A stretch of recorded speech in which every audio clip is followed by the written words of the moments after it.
Bom dia, gente. Eu espero muito que vocês estejam bem. Tá bem? Poxa, que coisa boa. Que todos estejam bem como ele, que a gente assimile aqui o bem presente, né? E vocês sabem que eu gosto de conversar, né? Eu não vim aqui para dar palestra, o pessoal, enganei quem me convidou. Tá? Eu vim aqui para conversar. E hoje eu queria pedir licença para fazer uma pergunta para quem tem menos de 30 anos. Depois eu faço para quem tem mais, também. Mas para quem tem, eu estou vendo que tem muita gente que deve ter menos de 30 anos, e eu queria fazer a seguinte pergunta, e, se possível, eu gostaria que levantasse a mão para responder. Fica mais fácil. Vocês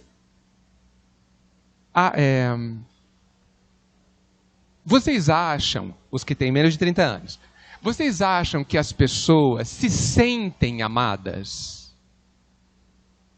Ou vocês acham que as pessoas não se sentem amadas, de forma geral? Levanta a mão quem acha, os menos de 30, que as pessoas, de forma geral, a maioria das pessoas, não se sentem amadas. Vocês, quem levantou a mão, acha que não se sentem. Que interessante, 3 levantaram. Então tem 3 pessoas aqui nesse grupo que acham que as pessoas não se sentem amadas. Isso significa que todo mundo, todo o resto que tem menos de 30 anos, acha que as pessoas se sentem amadas. É isso? Levanta a mão quem acha que as pessoas se sentem amadas. Uma pessoa. Muito bem. Tem muita gente que está pensando ainda, né?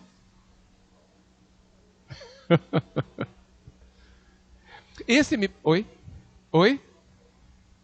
Não, de forma geral. Agora os acima de 30 anos. Levanta a mão. Não, eu não perguntei se você se sente amado. Eu perguntei, peço para levantar a mão aquelas pessoas que acham que as pessoas não se sentem amadas. Levanta a mão, por favor. Não, acima de 30. As pessoas não se sentem amadas. Vocês acham que as pessoas não se sentem amadas? Muito bem. E quem acha que as pessoas se sentem amadas? Levanta a mão, por favor. Agradeço demais isso. Isso é muito, muito interessante. Esse eu acho que é um ponto central na vida das pessoas. Nos sentirmos amados. Claro que eu perguntei se vocês acham que os outros se sentem amados. Mas eu sei que muitos, ou quase todos, se incluíram na resposta também, né? Mas existe uma questão, nós queremos muito que as pessoas nos amem, né? Nós fazemos cada coisa por isso, né? A gente faz cada loucura por isso, né, gente? A gente até se esquece de nós, né?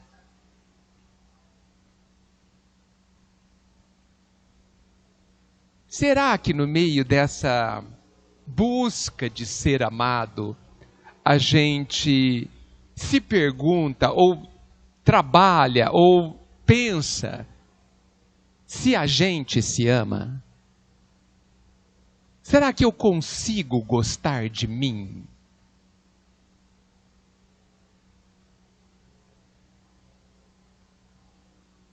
Nessa hora eu sei que a maioria de vocês estão pensando um monte de coisa errada que vocês fazem, né? Não, mas eu não posso gostar de mim porque eu faço isso, isso, isso. Muita gente pensa assim. Não posso gostar de mim porque eu sou errado nisso, nisso, nisso, nisso. Tá certo pensar assim, gente? Tá certo fazer isso com você? Será? Será que a gente só pode amar alguém perfeito? Alguém que não erra? Porque não existe, essa pessoa eu não conheço. Uma mãe e um pai não vai poder amar os filhos. Se for assim. Porque eles não são perfeitos. Então,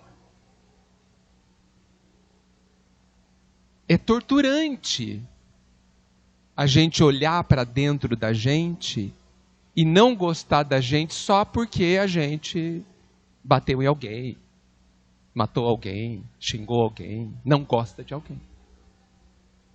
Não é? Será que a gente não consegue gostar da gente, a gente sendo como é?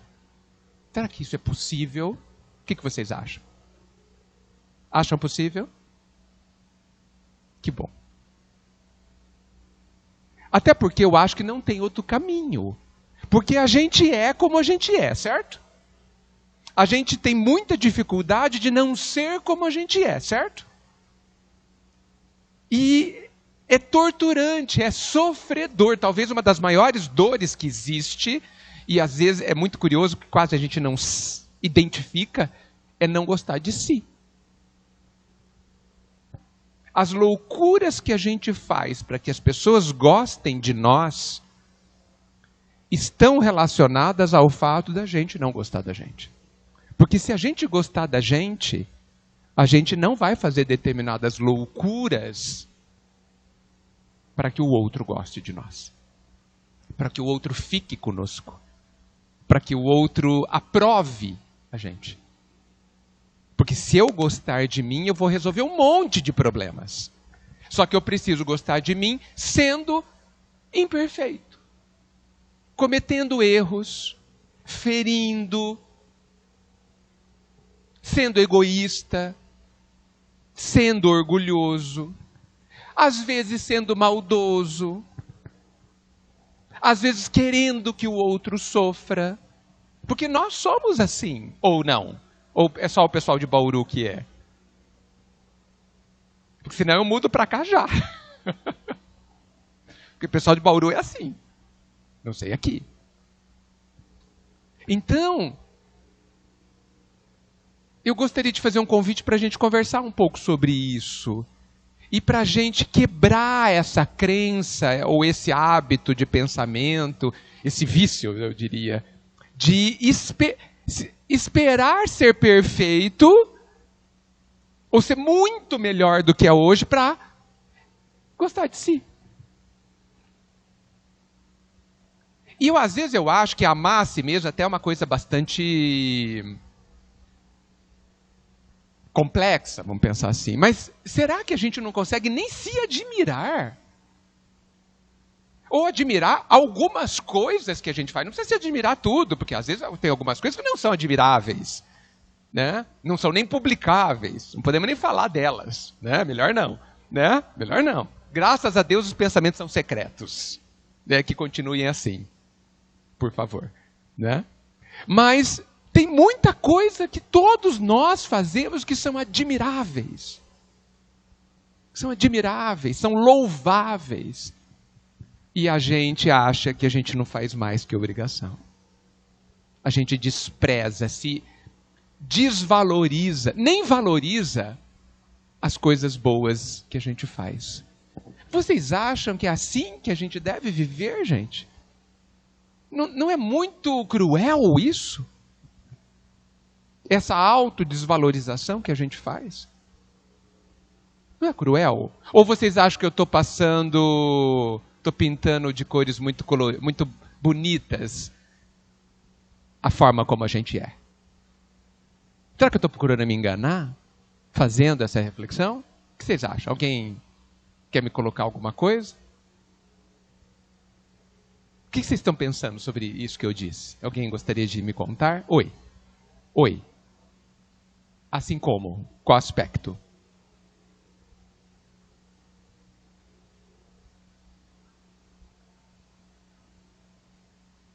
Você se obriga. Você não é a única. Porque a gente olha para o pai e acha que se a gente não tiver a obrigação de ser bom, ele vai ficar chateado com a gente, né? Não é? A gente aprendeu assim. A gente fala, possivelmente a gente fala para os nossos filhos até hoje, não faz isso que o papai vai ficar triste. Que o papai não vai, ou a mamãe não vai gostar mais de você. Isso é cruel. Isso é cruel. Não façam isso.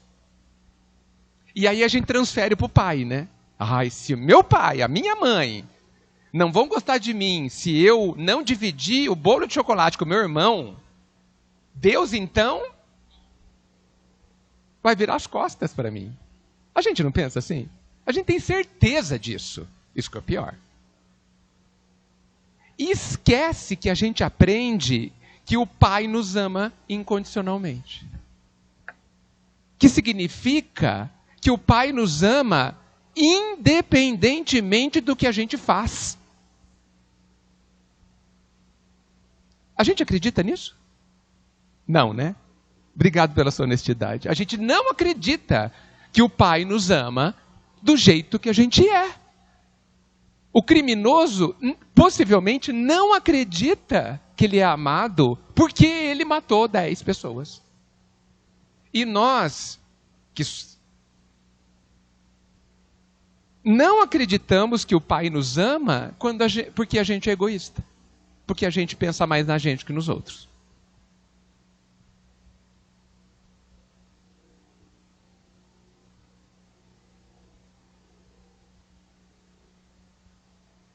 A pergunta dela é, a gente aprende a gostar da gente?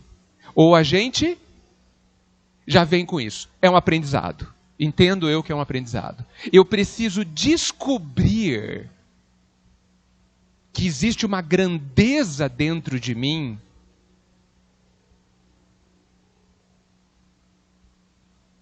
e aí me dá valor. Mas a gente não acredita de forma geral, no meu entendimento, que a gente tem essa grandeza. Jesus disse assim, brilhe a sua luz. Certo? O que ele quis dizer? Que existe uma luz para brilhar. Certo? Existe uma luz dentro de nós, pronta para brilhar. Mas quem vai acender essa luz? Você. Eu, cada um de nós. Ninguém pode acender a minha luz, eu tenho que fazer isso. Mas essa luz está lá, não sei onde, mas está. Eu não acho onde está, mas está lá. A minha tarefa é descobrir e acender essa luz. Isto é uma grandeza. Uma grandeza. Só que eu acho que eu sou um lixo, certo? Isso é uma crença, gente. Eu acredito que eu sou um lixo. É a mesma coisa da criança de 4 anos de idade achar que não serve para nada, que ela é um lixo, porque ela não sabe ler e escrever. Faz sentido isso? Ninguém acha isso, né? Porque é ilógico, não faz sentido, é uma bobagem. Mas nós acreditamos que nós, analfabetos do viver e do amar, somos inferiores, imprestáveis, desprezíveis, só porque a gente é analfabeto do amor. Então a gente não tem a gente não faz uma análise, a gente não tem um pensamento lógico e crítico sobre nós mesmos. Nós nos condenamos. Antes de Jesus, olha a importância, hein? Na primeira revelação, Moisés nos coloca, não julgueis, certo? E a gente acredita, não sei porquê, que ele está falando para a gente não julgar os outros. O que está certo. Mas ele também está falando para não se julgar. Ele está falando para julgar ninguém. Então a gente trabalha fortemente para não julgar os outros e continua se julgando. Porque se considerar inferior só porque é analfabeto do amor, é um julgamento. Não é uma análise. Não é um discernimento, não é uma análise lógica, correta, justa. Então a gente vive se condenando. Isso é uma escolha que a gente tem feito ao longo dos séculos. E o Cristo veio nos propor, nos convidar a parar de fazer isso com a gente mesmo. A pergunta dela é, talvez porque a gente não conheça o amor? Certamente a gente não conhece o amor. Mas eu não sei se é só por isso. Eu acho que é porque a gente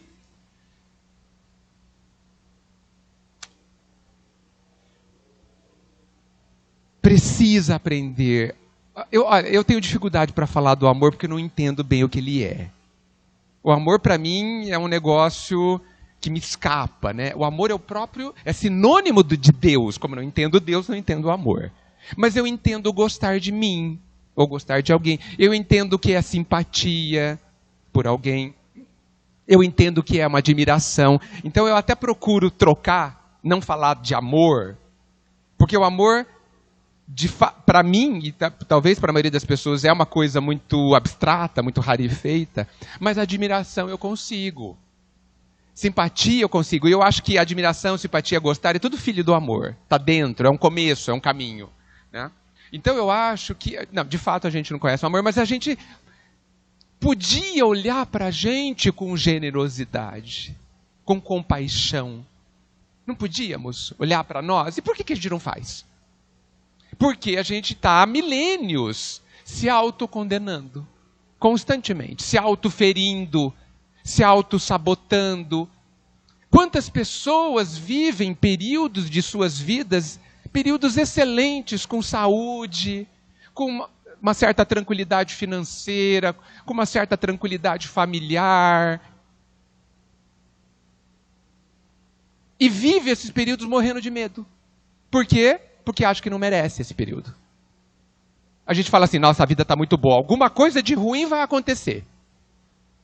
A gente não faz assim? Que tortura é essa que impede que ao tomar um sorvete, a gente não se delicie com o sorvete? Mas a gente se martirize. Ah, eu estou tomando esse sorvete, mas eu não mereço. Vou tomar um de limão, porque eu não mereço de chocolate. E tira o açúcar do limão, inclusive. É o que a gente faz conosco, gente. E eu dei o exemplo do sorvete porque a gente faz conosco nas mínimas coisas. Nas mínimas coisas. E cria, olha só o que eu vou dizer, cria para si mesmo uma vida muito ruim. E fala que é problema reencarnatório. Não é problema reencarnatório, é problema bem atual. O problema de como é que você pensa e entende a si mesmo.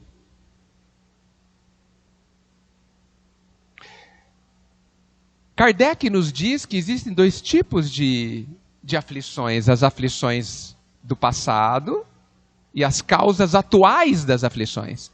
Eu acho que 80% dos nossos problemas é pela forma como a gente vê e pensa hoje. E só 20% são problemas do passado, que voltam para a gente resgatar e blá, blá, blá, blá. A maioria, basta, olha só, que a gente comece a pensar diferente. E a nossa vida imediatamente vai melhorar. Não que seja fácil esse basta, né? Parece tão simples, né? Não que seja fácil pensar diferente, mas nós estamos nos esforçando para pensar diferente. Se não estamos, a vida vai continuar como ela é para você. Porque não é a vida do lado de fora que está nos afligindo, mas sou eu mesmo que estou me sentindo não merecedora do amor. Percebam, quando alguém tenta ajudar você, você deixa? Porque a gente precisa aprender a ser ajudado.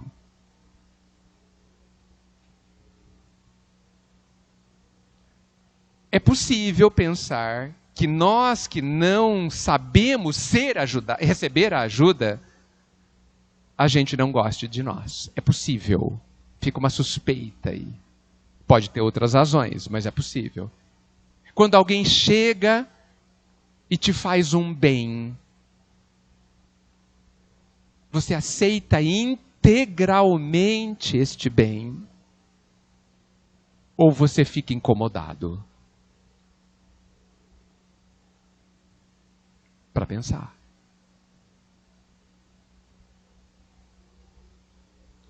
Será que é porque eu não acho que mereço? fico pensando, essa pessoa está querendo alguma coisa. Né? O que tem por trás disso? Não é? E quando você faz o bem para alguém, a pessoa pode pensar a mesma coisa, viu? E às vezes tem a melhor boa intenção dentro de você. Por isso que eu penso, disso nasce a nossa dificuldade de perceber, não de receber, o amor do Pai. Porque o Pai está nos amando permanentemente. Permanentemente. E a gente muitas vezes não percebe. E se vê sozinho, se acha sozinho. Quantos de nós nos achamos sozinhos?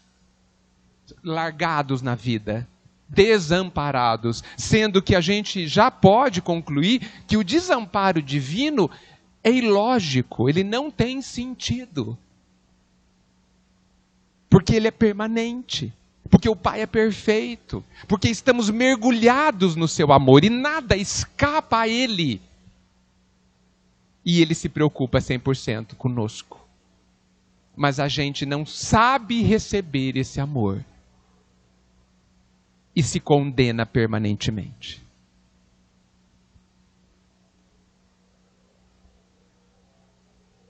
É preciso, no meu entendimento, quebrar uma barreira que significa você se considerar merecedor do bem, do amor.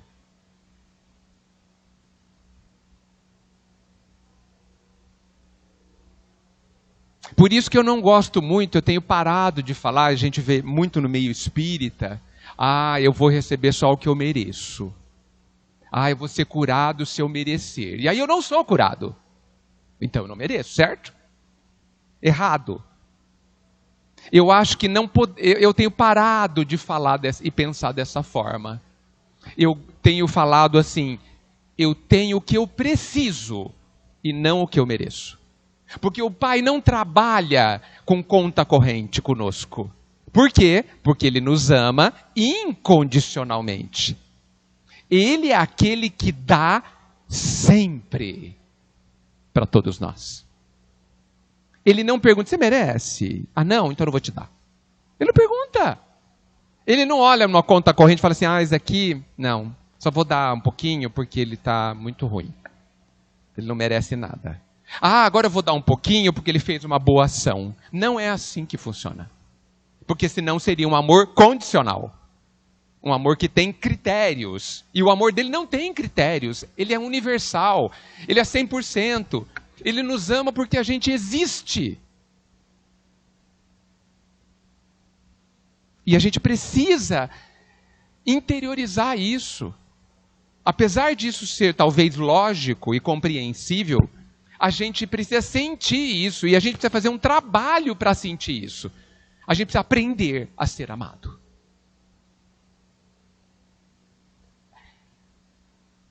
E não basta acreditar que é amado, viu? Porque acreditar é pouco. Precisa ter a certeza, precisa ter a convicção. Não pode haver nenhuma dúvida.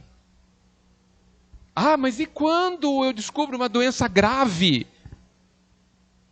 Eu não sou mais amado? Você é amado porque tem a doença grave. Porque a doença grave é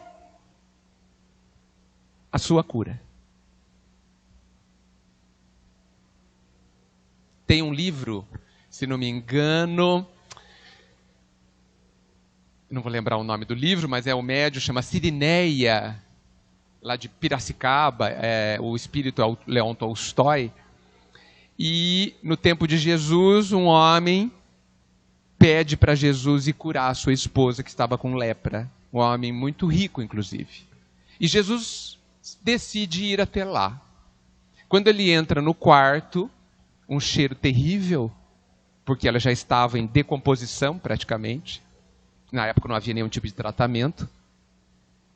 E ele disse assim para o marido: não posso retirar a lepra da sua esposa, porque é a lepra que está curando-a. Mas eu posso diminuir suas dores. E assim o fez. E ela desencarnou. Porque desencarnar não é castigo, viu, gente? Nem é ruim, viu, gente?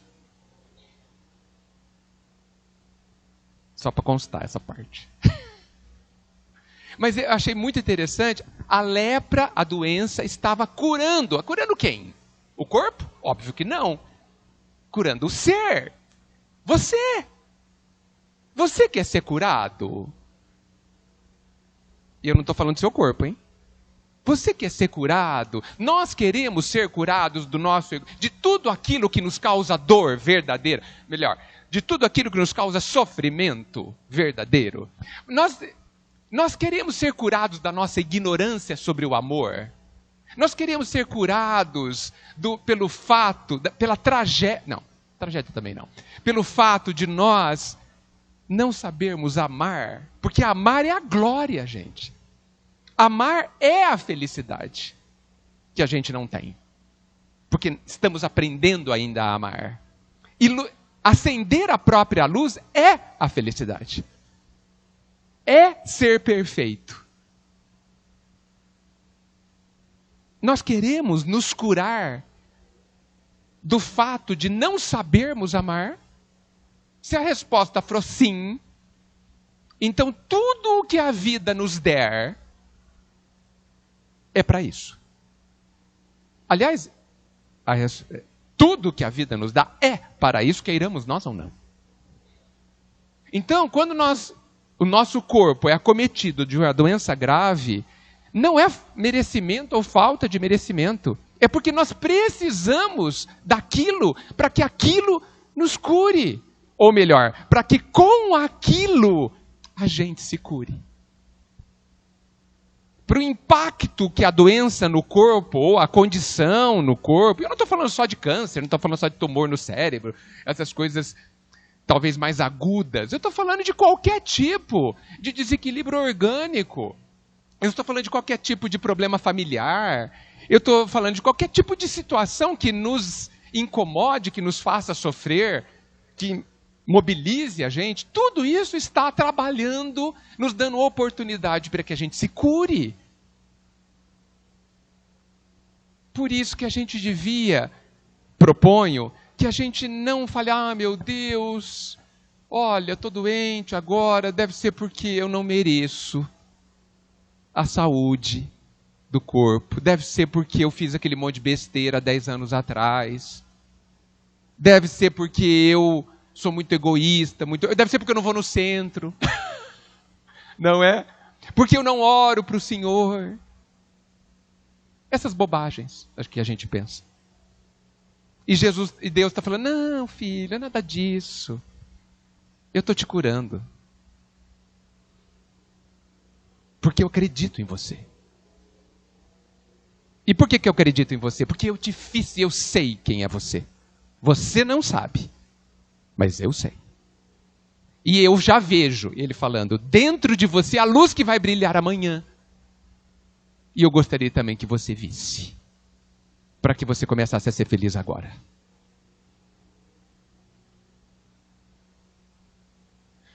Eu não conheço outra forma da gente viver melhor do que pensar dessa forma. E eu conto para vocês, porque de repente eu estou enganado, mas eu gostaria que alguém me contasse por quê que eu estou enganado. Que alguém me mostrasse que a minha linha de raciocínio não está correta. Porque parece-me que eu estou me baseando no que o Cristo disse, no que a doutrina vem confirmar. Está na nossa forma de pensar o tipo de vida que a gente vai ter. Mas ninguém me ama. Problema deles. Dificuldade deles, não minha.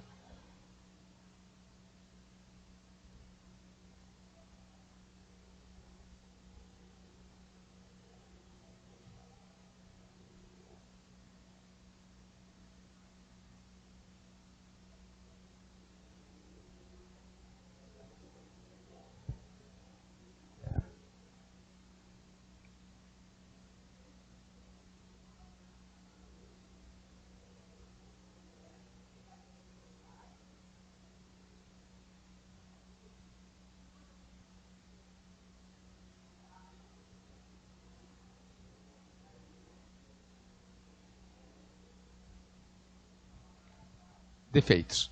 Também não gosto.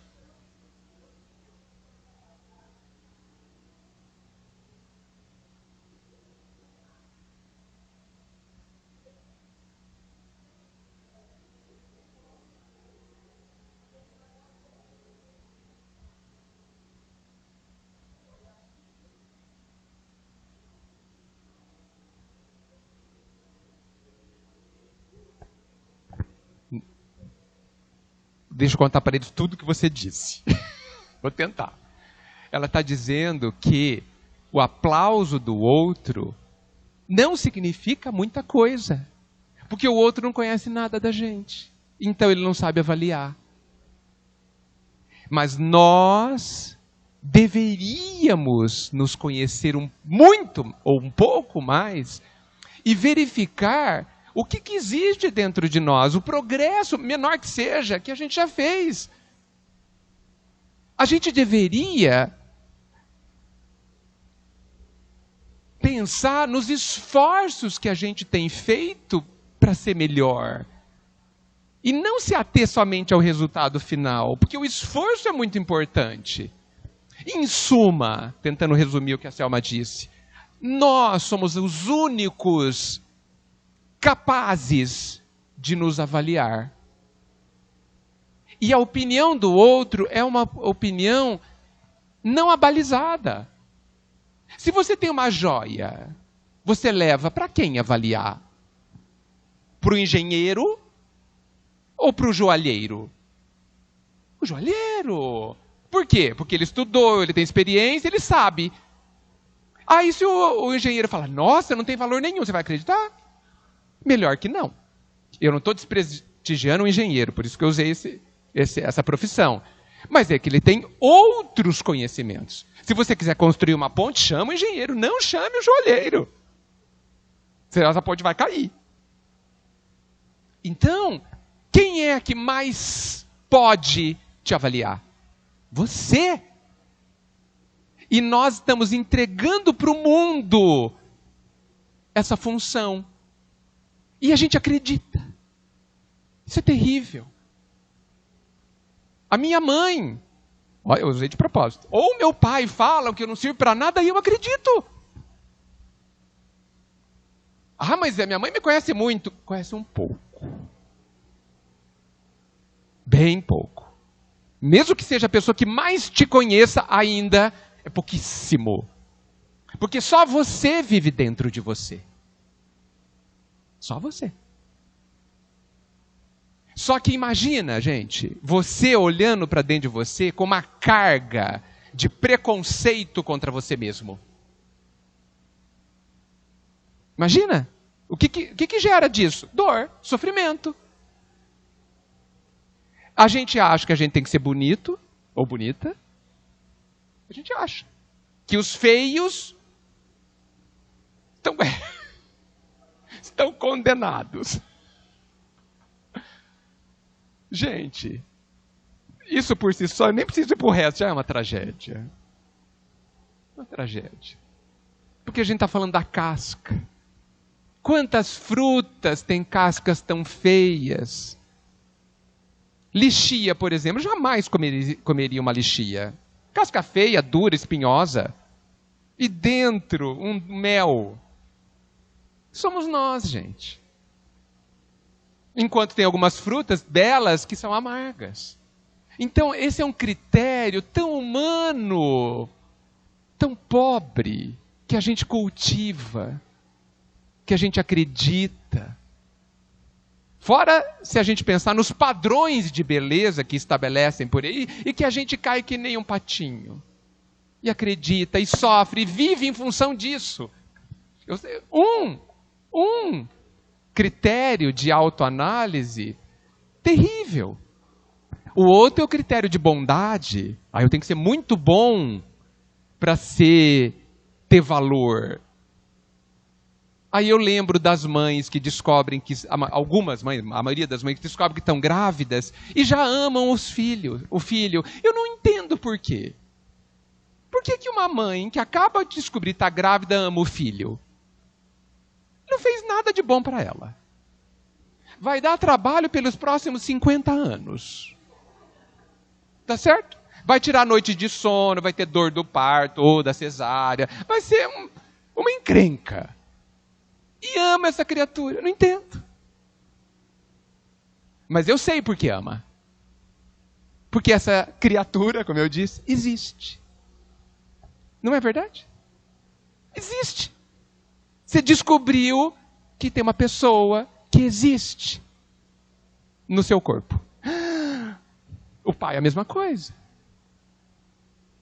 Ela não precisa ser uma boa pessoa. Até porque você vai saber disso daqui a alguns anos, se é ou não. Ela não precisa ser perfeita, ela não precisa ser bonita. Ela só existe. Será que não é assim conosco? Nós somos amados porque existimos? Amados pelo Pai? E por que a gente não pode se amar porque a gente existe? E porque a gente descobre por 1000 motivos que existem grandezas dentro de nós. Gente, tudo o que a gente conhece é para que a gente acenda a nossa luz. As vidas encarnadas, o instituto da reencarnação, esse mundo como planeta, o universo material, tudo isso só foi construído, dentro do nosso entendimento atual, para que a gente evolua, para que a gente seja feliz, para que a nossa luz brilhe. É pouco, gente. Olha o tamanho do nosso valor. O Pai mobilizou tudo. E mobiliza tudo. Tudo acontece para que a gente descubra o nosso valor. E se ame. E a gente não vê. Tanto é que na lei máxima tem essa questão. Amar o próximo como? De que jeito? Como eu amo a mim mesmo. A gente está esquecendo dessa parte, né? Só pelos erros. A gente se avalia só pelos erros. Olha como é injusto. Nessa conta corrente só tem o negativo. Olha como a gente é cruel com a gente. Olha como nós temos dificuldade de ser amado. Por nós, a começar. Nós temos, gente, precisamos resolver essa questão. Porque desta questão decorrem todas as outras. As nossas relações afetivas com os outros, elas são marcadas pela forma como a gente se enxerga. E se a gente se enxerga tão negativamente, você não vai, talvez, acreditar que o outro te ame. Ou só vai acreditar que ele te ame porque ele não te conhece. Porque quando ele te conhecer, ele vai embora. Ou ela vai embora. A gente não pensa assim muitas vezes? Daura, essas coisas eu não posso dizer, porque senão a pessoa vai me esconjurar.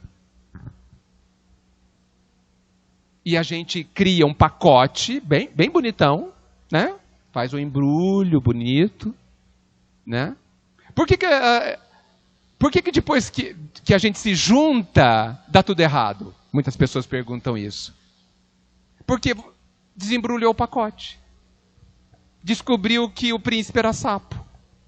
E qual o problema, eu pergunto, em ser sapo? Qual o problema? Qual o problema?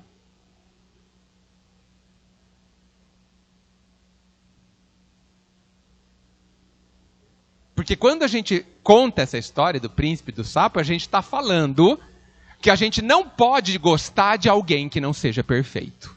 É isso que a gente está falando. Porque a gente projeta no príncipe a perfeição e no sapo a imperfeição. E a gente está falando que a gente não pode gostar de quem é imperfeito. Só que eu sou imperfeito. Então também ninguém pode gostar de mim. Eu me condeno ao pensar assim.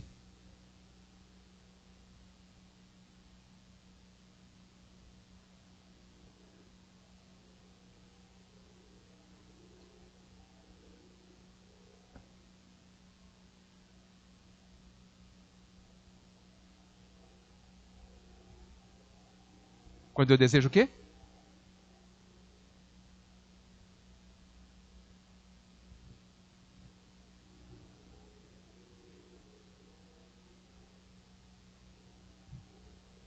Ela está, então, perguntando que se a gente não aceitar o amor do Pai, quando a gente pede para ser curado, a gente bloqueia, porque a gente não aceita o amor do Pai. Sim. Porque a hora que eu peço o amor do Pai, a minha consciência fala assim, você não merece. Você é culpado. Jesus veio para quem, gente? Mesmo? Para os culpados? Para os pecadores e doentes? Percebem? Ele não precisa vir para os perfeitos. Porque os perfeitos já se conectaram ao Pai.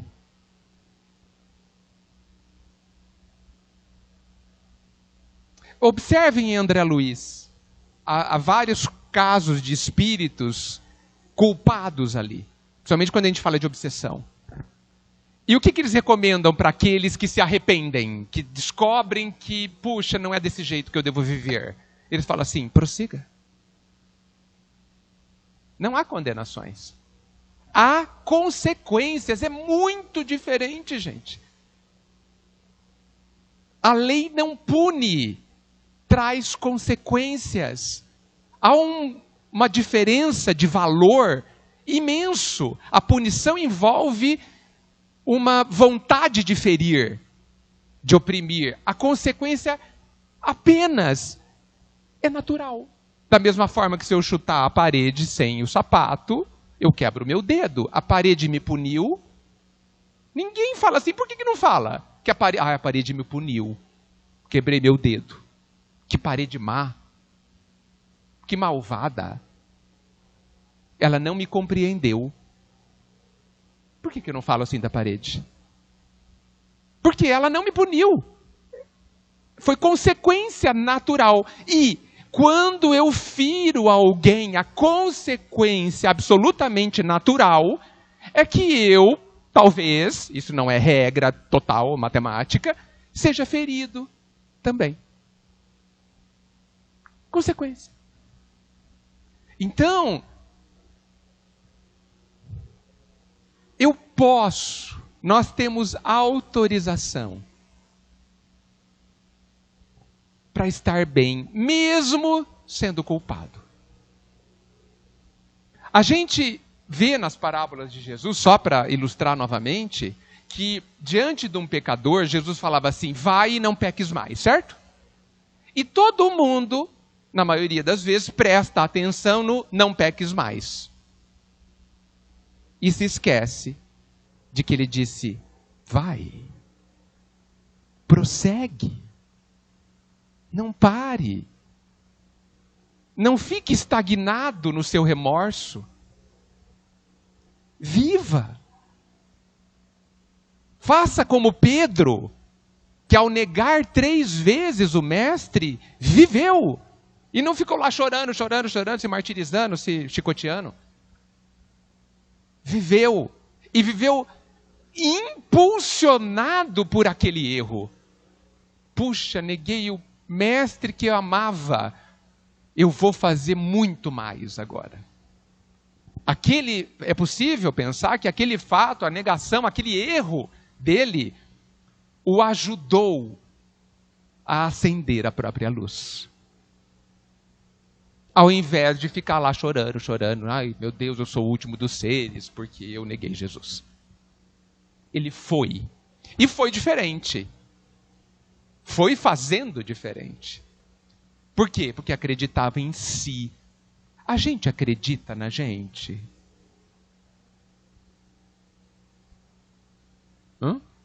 Bem pouco. A gente acredita que a gente é capaz de construir a própria felicidade?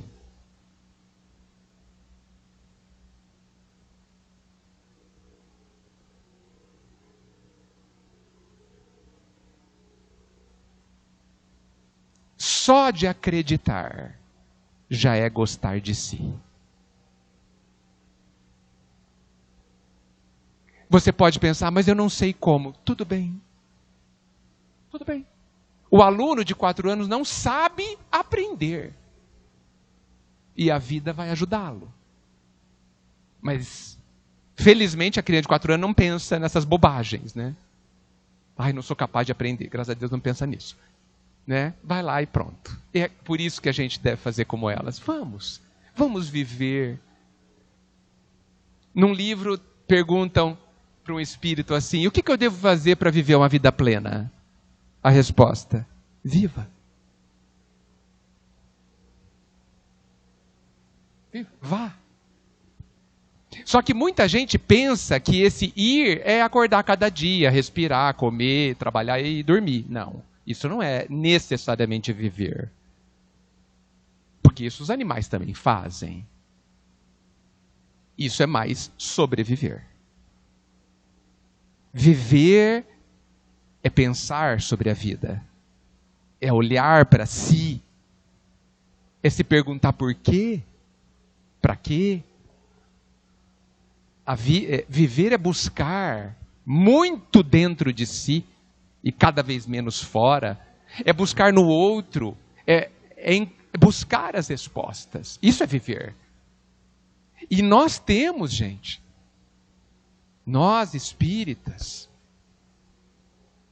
e todos nós cristãos, nós temos o caminho para encontrar as respostas.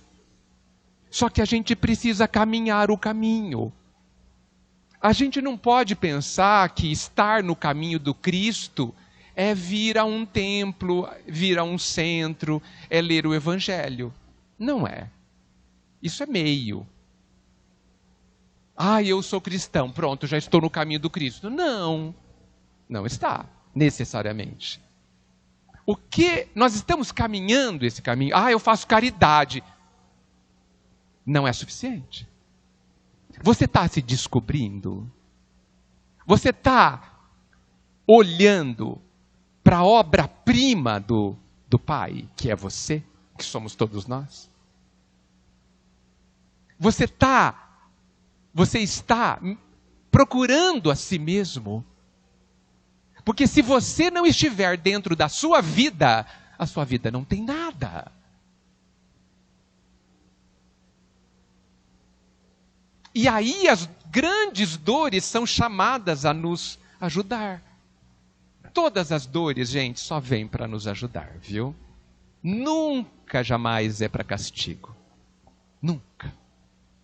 Sempre é para nos despertar. No final da palavra despertador, tem dor.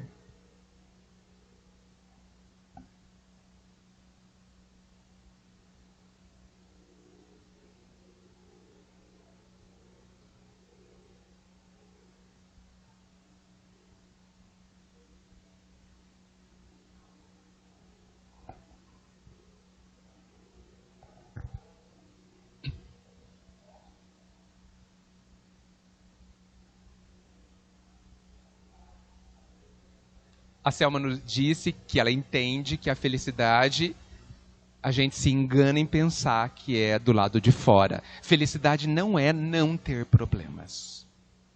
Até porque isso não existe no mundo encarnado.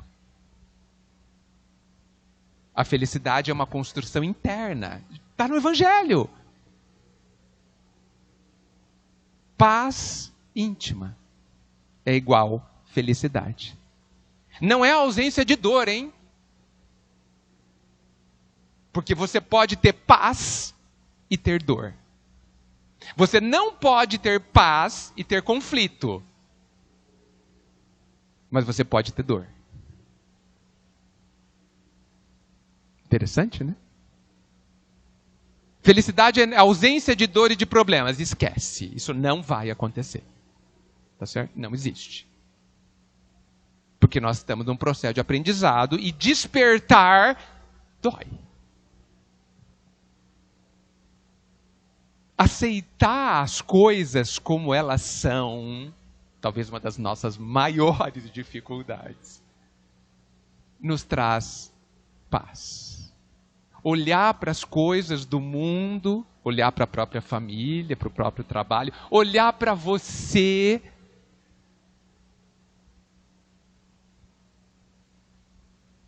e ficar bem com o que está vendo.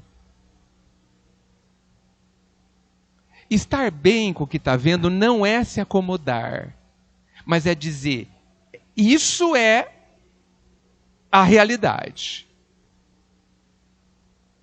Só que isso daqui pode melhorar, então eu vou mexer nisso. Perceba que não há acomodação. Mas é impossível mudar o que você não aceita. O doente que não aceita a doença se cura? Não, nem vai no médico.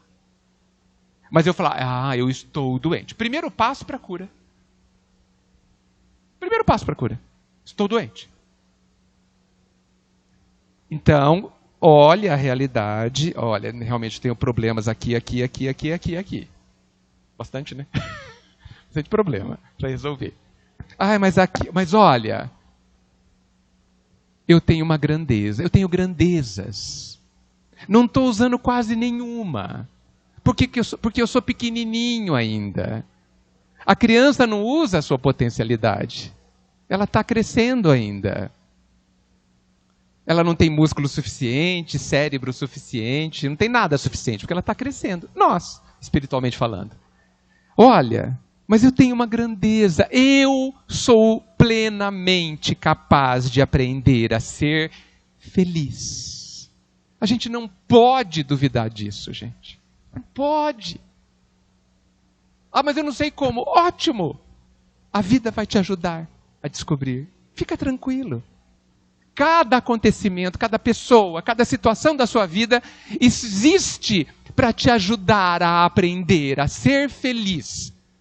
As coisas que a gente chama de boas e as coisas que a gente chama de ruins, todas elas pretendem te ensinar, te despertar a usar, a desenvolver, a construir a sua própria grandeza dentro de você. Isso muda tanto a vida, gente. Simplifica a vida. Só que a gente precisa desconstruir algumas ideias que nos colocaram, ou que a gente deixou colocar ao longo do tempo, das vidas. E isso é aceitar o Cristo, viu? No meu entendimento. Porque o Cristo veio trazer uma nova forma de viver.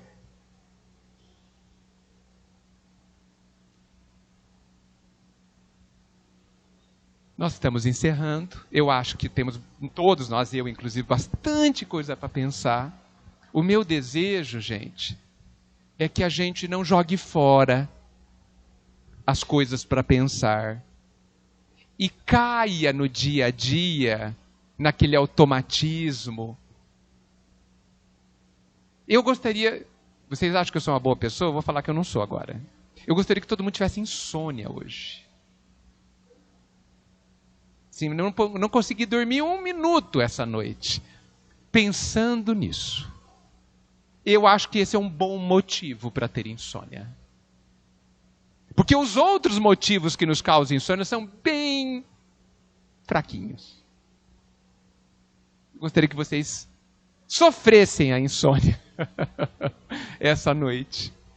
Gostaria de ter estragado o domingo de vocês, pensando nisso, que pode nos libertar. Todo mundo aqui é capaz. Todo mundo. Vamos agradecer a Jesus por nos amparar tanto. Muito obrigado.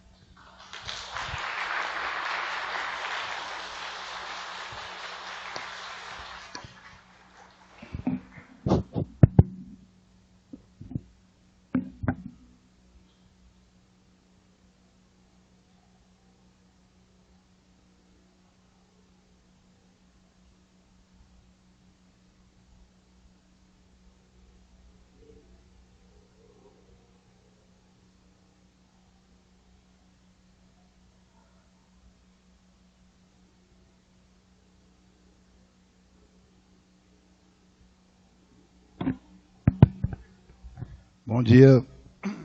Agora sim. Estou devendo para vocês um feliz ano novo, né? Que da vez passada teve alguns probleminhas, não consegui fazer a iniciação, e hoje também. Então vamos fazer um encerramento assim, tá? Então, a vocês um feliz ano novo. O que eu espero que nesse ano novo a gente tenha uma mente livre de pensamentos livres. Afinal de contas, nós temos que usar o nosso livre-arbítrio.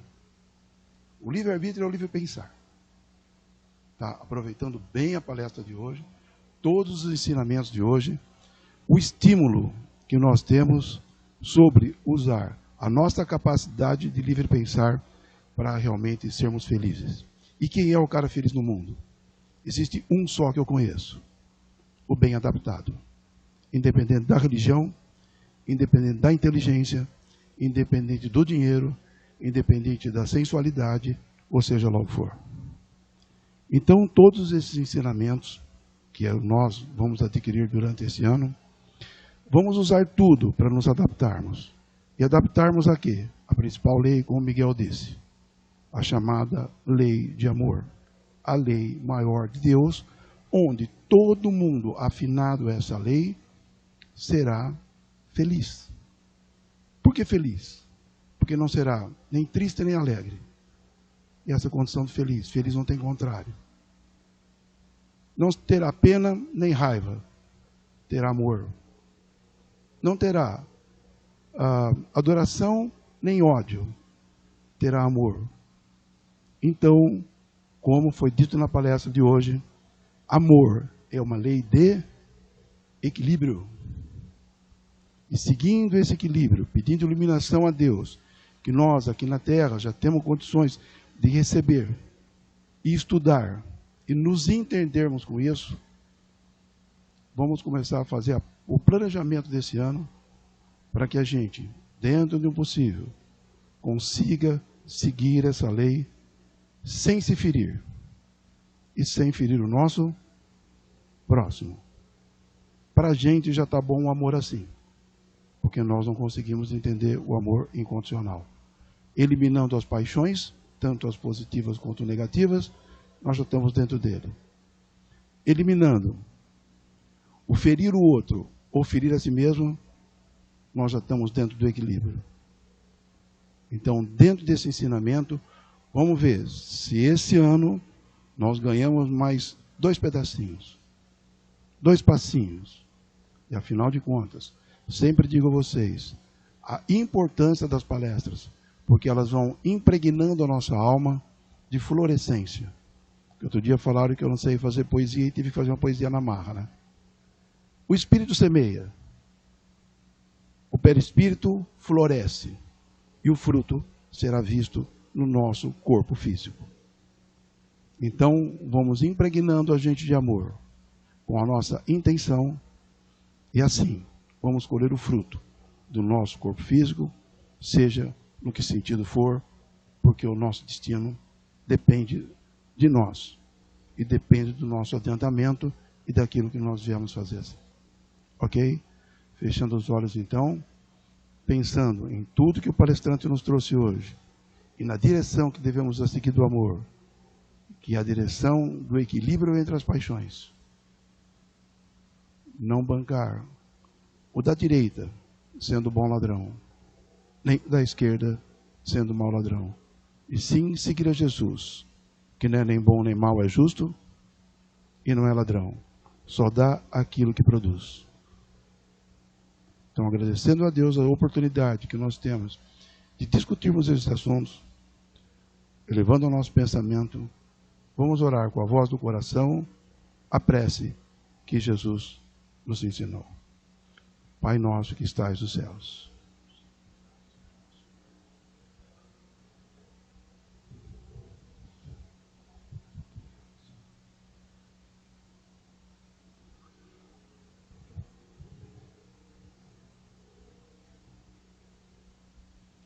Que assim seja. Obrigado por tudo, por todos, e um feliz Ano Novo.